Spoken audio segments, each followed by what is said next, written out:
আসসালামু আলাইকুম সবাইকে আমন্ত্রণ জানাচ্ছি শশী হসপিটাল নিবেদিত এটিএন বাংলার নিয়মিত আয়োজন স্বাস্থ্য জিজ্ঞাসা অনুষ্ঠানে। আপনাদের সাথে আছি আমি ডাক্তার রাকিবা আক্তার। আর আমাদের সাথে আজকে উপস্থিত আছেন পায়োনিয়ার আকুপাংচার বিশেষজ্ঞ SP doctor S M Shahidul Islam PPM sir. আমরা আজকে কথা বলবো আকুপাংচার নিয়ে। আমরা এখন চলে যাচ্ছি স্যারের কাছে।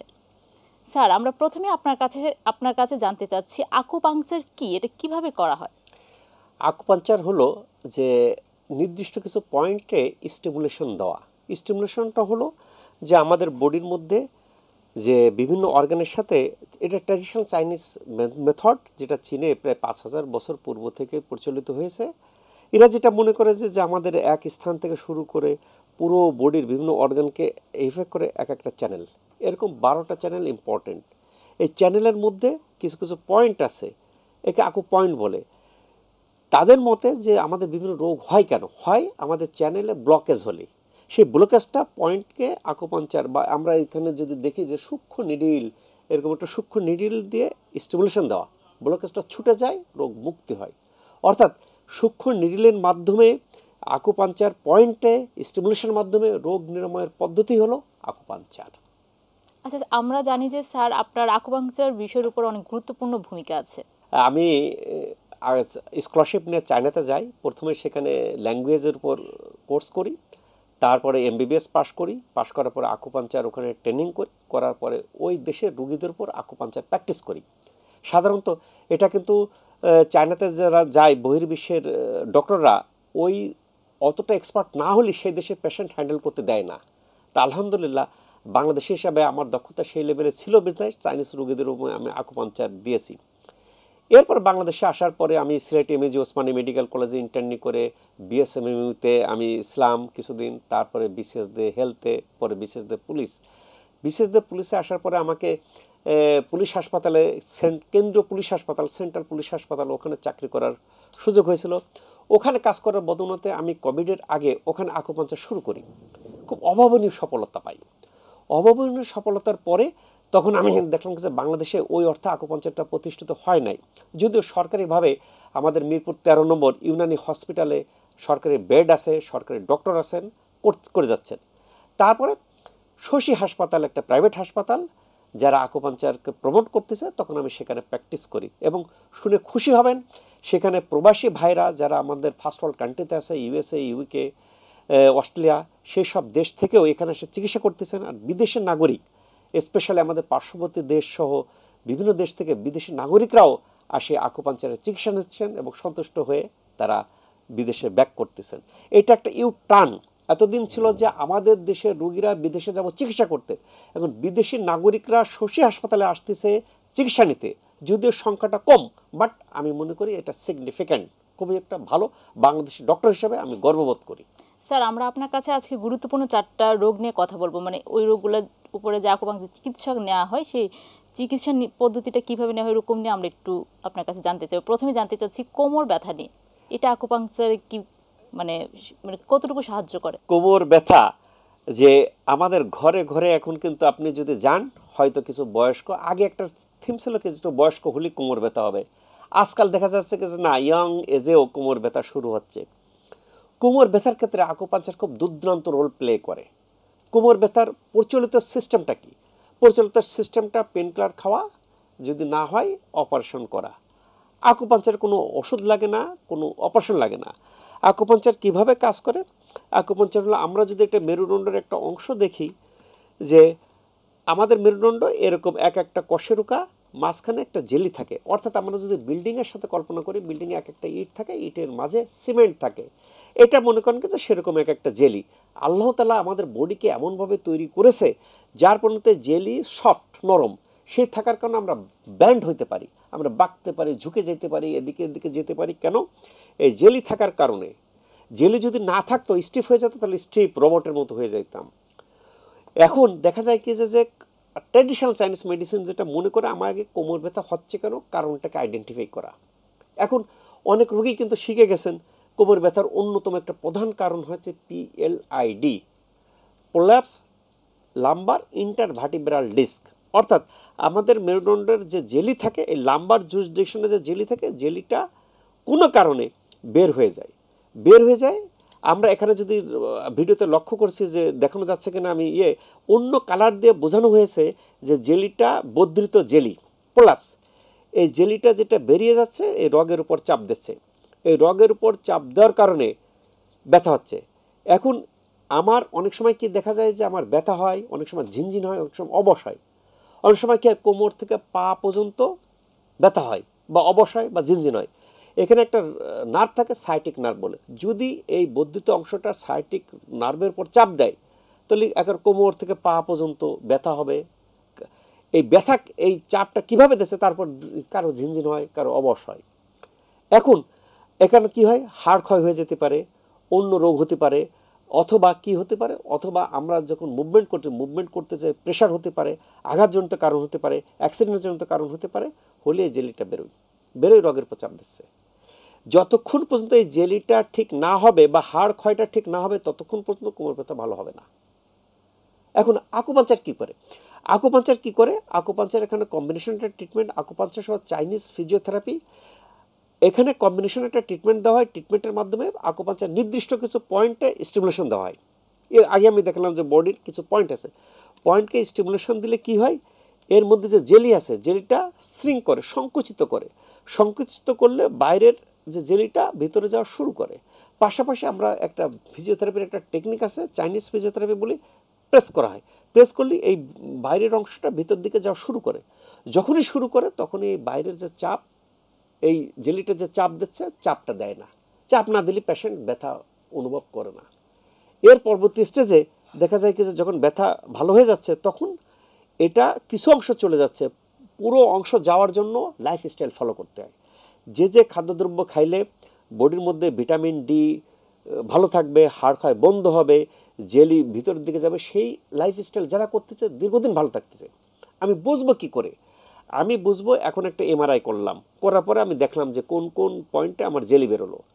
আমি এইটা ট্রিটমেন্ট নেওয়ার পরে দেন আমি আবার করলাম, এমআরআই করলে আমি দেখবো কি যে এটা সরে গেছে। তবে সরে যেতে সময় লাগে, হালকা সরে যায় সাধারণত আপনি 20-25 দিনের মধ্যে, কিন্তু টোটাল এটা যেতে 2 বছর 4 বছর 5 বছরও লেগে যায় যদি আপনি লাইফস্টাইল ফলো করেন। যদি দেখা যায় যে আপনি লাইফস্টাইল ফলো করলেন না, সেই ক্ষেত্রে কি হয়, এই হাড় ক্ষয় যদি ক্রমান্বয় হয়, ক্রমান্বয়টা বেরোবে, ক্রমান্বয়ে চাপ দেবে, ক্রমান্বয়ে ব্যথা হবে। কাজেই এই ব্যথা থেকে অনেকে কি মনে করেন যে বাতের ব্যথা জীবনে ভালো হয় না, এই ব্যথা হবে ওষুধ খাবো। পেন কিলার খেলে কি হয়, পেন কিলার খেলে আমাদের নার্ভকে ব্লক করে দেয়, ব্লক করে দিলে আমরা ব্যথা বুঝি না, কিন্তু এই স্থান তো কাজ করতেছে না, এই স্থানটাই কাজ করে কিন্তু আকুপাঞ্চার সহ একটা কম্বিনেশন ট্রিটমেন্ট, যেটা শশী হাসপাতালে দেয়, শান্তিনগর চৌরাস্তাতে অবস্থিত শশী হাসপাতালে। তারা কি করে, আকুপাঞ্চার, ফিজিও, বিভিন্ন ট্রিটমেন্ট টেকনিক অ্যাপ্লাই করে কেন এখানে আমরা যে এই জেলিটা বেরোনোর আবার কয়টা স্টেজ আছে, 4টা স্টেজ আছে। স্টেজ ওয়ান হচ্ছে কেন হালকা বেরিয়ে হালকা কম্প্রেস করে নার্ভকে। স্টেজ 2 বালজিং, এমআরআই করলেই দেখবেন কি যে বালজিং ডিস্ক এখানে নাম্বার স্টেজ 2। স্টেজ 3 হলো প্রোট্রুশন, আরেকটু বর্ধিত হয়। স্টেজ 4 হলো হার্নিয়েটেড ডিস্ক বলে, এমআরআইতে দেখা যায় bulging disc, protrusion, compression, herniated আরও বেরিয়ে রগের উপর চাপ দেয়। আরেকটা স্টেজ আছে যাকে বলে ক্যাউডা অ্যাকুয়া সিনড্রোম, সেইটা যদি হয় তাহলে পিছন দিক অবশ হয়ে যায়, প্রস্রাব পায়খানা আটকে যায়, অনেকে একে মনে করেন কি যে স্ট্রোক করছে, প্যারালাইসিস হয়েছে, এই যে তো মনে করতে পারেন। তবে আমাদের দেশের ডক্টর খুবই এক্সপার্ট, আমাদের দেশের ডক্টরের কাছে গেলেই ধরে ফেলে। আলহামদুলিল্লাহ আমার সৌভাগ্য হয়েছিল দেশে বিদেশে বিভিন্ন জায়গা যাওয়া, Singapore, India, China, Malaysia, but আমি বাংলাদেশের ডক্টরসদের অভিজ্ঞতা দেখে তাদের জ্ঞান থেকে আমি অভিভূত। আমার কাছে মনে হয় বিদেশি ডক্টরস থেকে অনেক গুণে ভালো, তারা কিন্তু ডায়াগনোসিসে ভালো, ওষুধে ভালো, সব কিছুতে ভালো। কাজে তারা কিন্তু গেলেই ধরে ফেলেন যে ভাই আপনার প্যারালাইসিস না, আপনার ক্যাউডা অ্যাকুয়া সিনড্রোম। সেই ক্ষেত্রে আকুপাঞ্চার পাশাপাশি তো আমাদের হাঁটু ব্যথাটাও খুব কমন, হাঁটু ব্যথার ক্ষেত্রে আকুপাঞ্চারের ভূমিকাটা কি? আজকাল আমরা নামাজ পড়তে গেলে দেখা যায় যে মসজিদে চেয়ারে বসে নামাজ পড়ি, টুলে বসে নামাজ পড়ি, কেন? আমাদের হাঁটু ব্যথা বা নি জয়েন্ট পেন্টের কারণে আমরা ব্যান্ড হতে পারি না। এবং অনেকে কি করেন, অনেকে আমাদের মা চাচিরা একটু বয়স্ক হলেই মনে করেন কি যে নি জয়েন্ট ব্যথা, নামাজ দাঁড়িয়ে পড়তে পারে না, এরকম অনেকে মনে ক্ষয় হয়ে যাচ্ছে, এই যে অনেকে বলেন ক্ষয় হয়ে যাচ্ছে। সেই কারণে প্রেক্ষাপটে কি ঘটে ঘটে মনের ভিতর, কারণ আমরা ধর্মভীরু, আমরা দাঁড়িয়ে যদি স্বাভাবিক অবস্থায় নামাজ পড়তে না পারি তাহলে মনের সন্তুষ্ট আসে না। অনেকে বলেন কি স্যার আমার ক্ষয় হয়ে যাক হোক, আমি দাঁড়িয়ে নামাজ পড়বো, আমার মন স্যাটিসফ্যাকশন আসে না। শশী হাসপাতাল, শান্তিনগর চৌরাস্তাতে অবস্থিত শশী হাসপাতাল কি করে? শশী হাসপাতাল আসার সাথে সাথে কজটাকে আইডেন্টিফাই করে। আমার হাঁটু ব্যথা কেন হচ্ছে, এখন আমার নি জয়েন্টে ব্যথা, একে বলে অস্টিওআর্থ্রাইটিস, এটা বিভিন্ন কারণ হতে পারে। এটা কি কারণ হতে পারে? এখানে আল্লাহ তাআলা আমাদের মেরুদণ্ডকে এমনভাবে তৈরি করছে, আসলে যে আমাদের ব্রেনে কুলায় না যে আল্লাহ তাআলা কত বড় ক্রিয়েটর। উনি কি করছেন আমাদের এটা এই যে এখানে তরুণাস্থি দিয়েছেন কেন, এবং মাঝে লুব্রিকেন্ট দিয়েছেন। লুব্রিকেন্টকে বলে সাইনোভিয়াল ফ্লুইড, যার ফলে আমাদের এটা হাঁটু মুভমেন্ট করতে পারে। যদি এখানে দেখা যায় যে তরুণাস্থি না দিতেন তাহলে কোনো কারণে যদি হাড় ক্ষয় হয়ে যায়, অনেকে বলে হাড় ক্ষয় হয়ে গেছে, এটা খাদ্যবাদ্র হয়ে গেছে, তখন ঘষা লাগবে, তখন উনি হাঁটু ব্যান্ড করতে পারবেন না, ব্যথা হবে। যদি কিনা সাইনোভিয়াল ফ্লুইড, এই যে লুব্রিকেন্ট আছে, আল্লাহ প্রদত্ত লুব্রিকেন্ট, আপনার সাইনোভিয়াল ফ্লুইড যদি ইমব্যালেন্স হয় তাহলে সাধারণত আমাদের মেনোপেজ, আমাদের মহিলারা যাতে 45 বছরের বয়স হয়ে যায় তাদের এরকম ঘটতে পারে, অনেকের ক্ষেত্রে হরমোন ইমব্যালেন্স হলে আপনার এই সমস্যা হতে পারে। অনেকে কি করেন, একে বলে মিনিসকাস, একটা পর্দা থাকে, এই মিনিসকাস পর্দা ইনজুরি হয়। অনেক ক্ষেত্রে কি এসিএল ইনজুরি হয়, এসিএল লিগামেন্ট, একে বলে এসিএল লিগামেন্ট, এই লিগামেন্টটা ইনজুরি হয়। কারো ফুটবল খেলতে যায়, কারো পড়ে যায়, কারো অন্য কারণে, বিভিন্ন কারণে প্রেক্ষাপটে এটা ক্ষতিগ্রস্ত হয়।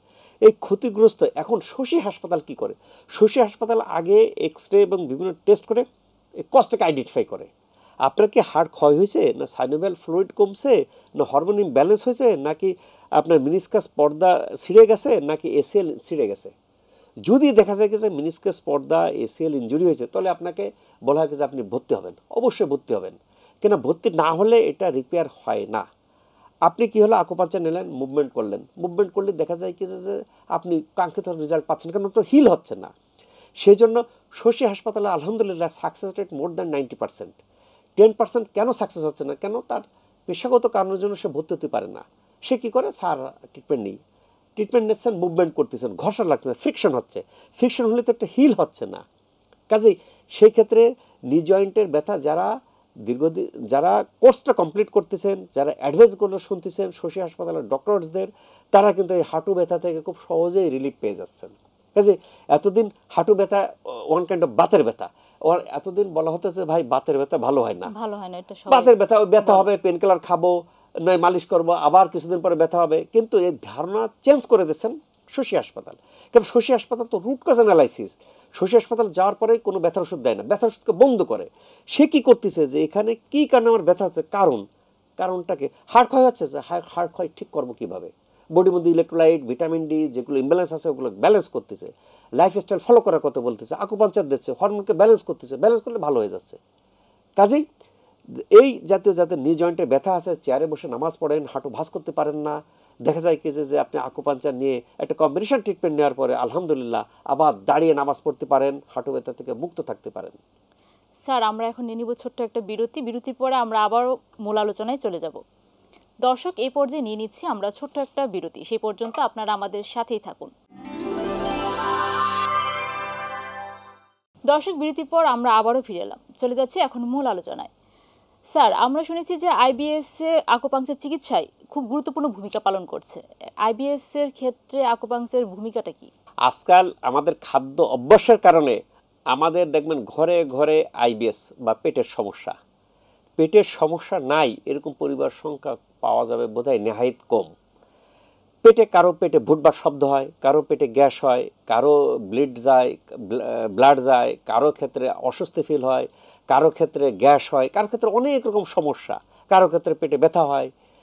তা আমরা সাধারণত কি করি, আইবিএস আছেন 4 ধরনের আইবিএস আছে। আইবিএস সি বলা হয় যে আইবিএস মানে পেটের সমস্যার সাথে সাথে আপনার কনস্টিপেশন হচ্ছে, অর্থাৎ শক্ত পায়খানা হচ্ছে,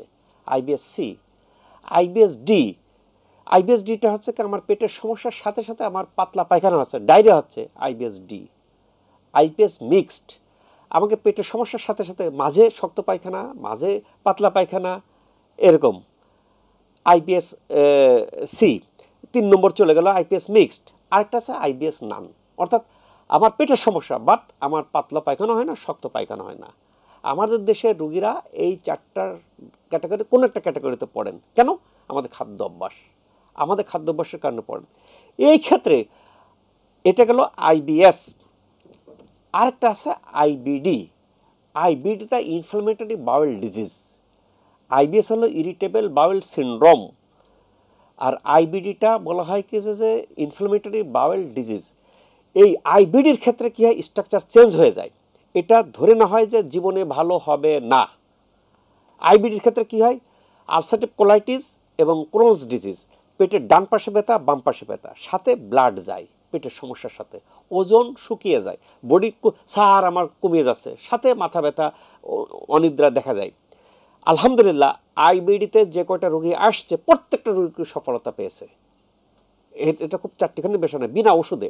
কেন এই আইবিএস বা আইবিডি হলে কি ওষুধ খেতে বছরের পর বছর, আমার ভিডিও যারা দেখতেছেন তারা দেখেন পেটের সমস্যার জন্য আপনি কত বছর ওষুধ খেয়ে যাচ্ছেন। ওষুধ খাইলে কি ঘটে, ওষুধ খাইলে আমাদের পেটের মধ্যে কিছু ভালো অর্গানিজম বা ব্যাকটেরিয়া আছে, কিছু ক্ষতিকর আছে।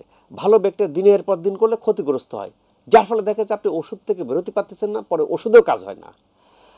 এই ক্ষেত্রে আকুপাঞ্চার খুব সুন্দর রোল প্লে করে। আকুপাঞ্চার কি করে, অ্যাবডোমেন পয়েন্টে এখানে কি আছে, সিমেন, সিহাই, কোয়ানমেন, চংচি, এই 4টা পয়েন্টকে স্টিমুলেশন দেওয়া। ওই আমরা যেটা বললাম যে আকুপাঞ্চার নিডল দিয়ে স্টিমুলেশন দেওয়া। স্টিমুলেশন দিলে বডির মধ্যে হরমোনকে ব্যালেন্স করে এবং কি করে, স্টিমুলেশনের পাশাপাশি আমরা সেই ক্ষেত্রে কি বলি, আকুপাঞ্চার এর ক্ষেত্রে ফিজিওথেরাপির একটা অ্যাডভান্স টেকনোলজি বলে ওজন থেরাপি। এই দুটা আর লাইফস্টাইল দুটার কম্বিনেশন করে যতগুলো রুগী আসতেছে সবাই ওষুধ থেকে বেরিয়ে আসতেছে। বলে স্যার এতদিন তো জানতাম যে আইবিএস ভালো হয় না, আইবিডি ভালো হয় না, আইবিডি করতে স্যার আমরা দেশে বিদেশে অনেক ডাক্তার দেখেছি, অনেক বড় বড় হাসপাতাল করেছি এবং বলে দিয়েছেন যে এটা ভালো হয় না। ভিডিওতে যারা দেখতেছেন, যারা আইবিএস আইবিডিতে ভুগতেছেন, শুধু কোর্সটা কমপ্লিট করেন। আইবিডির ক্ষেত্রে অনেকগুলো সেশন দরকার, মোর দ্যান 30 সেশন আইবিডি। আইবিএসের ক্ষেত্রে আমরা দেখছি যে কারো 10টা সেশনে ভালো হচ্ছে, কারো 15টাতেও, কারো 30টা। এটা বডির ইমিউন সিস্টেম যার যেরকম, ক্ষতিগ্রস্ত যার যেরকম, তার উপর ডিপেন্ড করে এটা সেশন সংখ্যা ডিপেন্ড করে। তবে পেটের এই জাতীয় সমস্যা থেকে ভুটভাট শব্দ হয়, গ্যাস হয়, ব্যথা হয়, পায়খানা জটিলতা, এর সাথে কোনো কিছু ভালো লাগে না, এই আইবিএস আইবিডি থেকে আকুপাঞ্চারের মাধ্যমে ভালো হওয়া সম্ভব এবং রোগীরা ভালো হচ্ছেন শশী হাসপাতালে। স্যার আমরা এই পর্যায়ে আপনার কাছে জানতে চাচ্ছি, অ্যাজমা রোগের ক্ষেত্রে আকুপাঙ্কচার চিকিৎসার ভূমিকাটা কি? আমরা ছোটবেলা থেকে জেনে আসছি ভাই অ্যাজমা ভালো হয় না, সারা জীবন কি করতে হবে, ওই যে স্প্রে নিতে হবে, ওষুধ খাইতে হবে, এটাতে কন্ট্রোল থাকবে, কন্ট্রোলে থাকা যাবে। ধ্যান ধারণা চেঞ্জ করে দিয়েছেন শশী হাসপাতাল, যেটা শান্তিনগরে স্থাপিত। কেন আমরা স্প্রে নিই? স্প্রেটা নেওয়ার উদ্দেশ্য কি, অ্যাজমা হলে আমাদের যে মুখ থেকে নাক থেকে যে শ্বাস যাচ্ছে শ্বাসতন্ত্রের মাধ্যমে ফুসফুসে, সেই নালীটা সংকুচিত হয়ে যায়, সেই সংকুচিত হয়ে যাওয়াকে বর্ধিত করে। শশী হাসপাতাল কি করছে, আকুপাঞ্চারের পাশাপাশি ওখানে চেস্ট থেরাপি নিয়ে আসছে।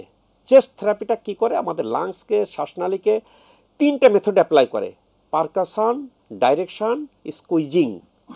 3টা মেথডে অ্যাপ্লাই করার পরে আমরা যেরকম অ্যাজমা হলে আমরা ওষুধ খাই, ইনফ্লামেশনকে কন্ট্রোল করার জন্য ওষুধ খাই, স্প্রে নিই, ওরা কোনো ওষুধ দেয় না শশী হাসপাতাল। তারা কি করে, চেস্ট থেরাপি আকুপাঞ্চারের মাধ্যমে কি করে, যেহেতু আমার পারকাশন, যারা মেডিকেল স্টুডেন্ট ডক্টর তারা বুঝতেছেন পারকাশনটা কি, এত স্বল্প পরিসরে জনসাধারণকে যারা লেমেন বোঝানো একটু কষ্ট হয়ে যাচ্ছে।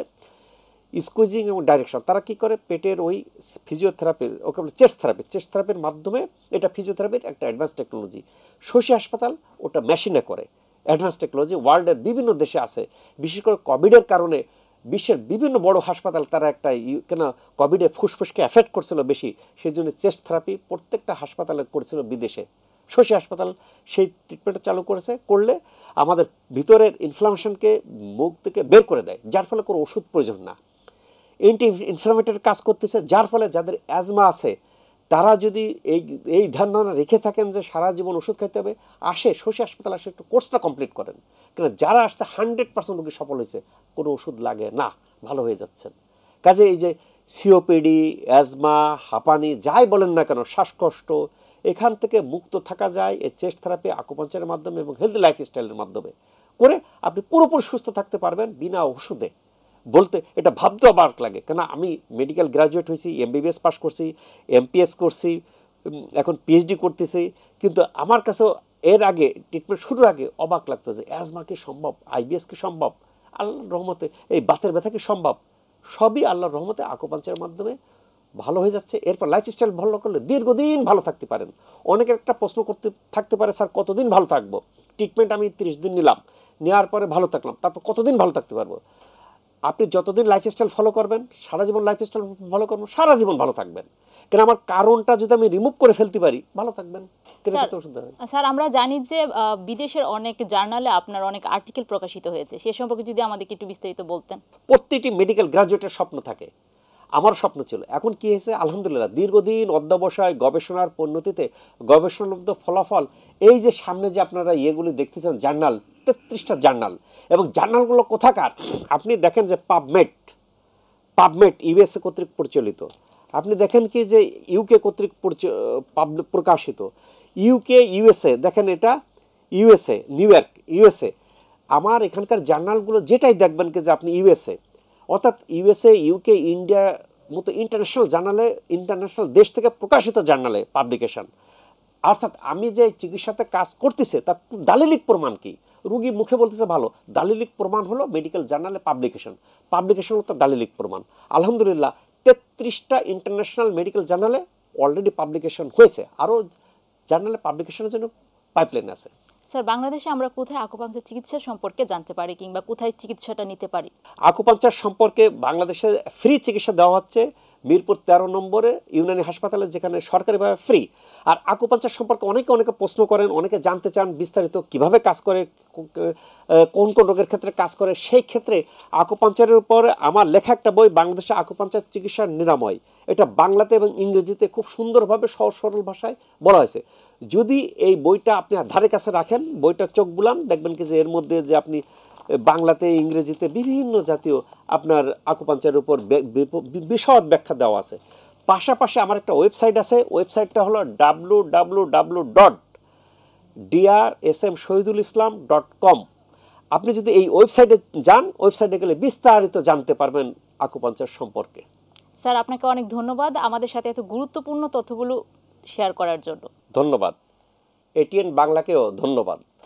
দর্শক আপনারা এতক্ষণ দেখছিলেন শশী হসপিটাল নিবেদিতা এটিএন বাংলা নিয়মিত আয়োজন স্বাস্থ্য জিজ্ঞাসা অনুষ্ঠান। দেখতে দেখতে আমরা প্রায় অনুষ্ঠানের শেষ পর্যায়ে চলে এসেছি। আগামী পর্বে আমরা হাজির হব নতুন কোনো বিষয় নিয়ে। সে পর্যন্ত আপনারা আমাদের সাথেই থাকুন, ভালো থাকবেন, সুস্থ থাকবেন আর এটিএন বাংলার সাথেই থাকবেন।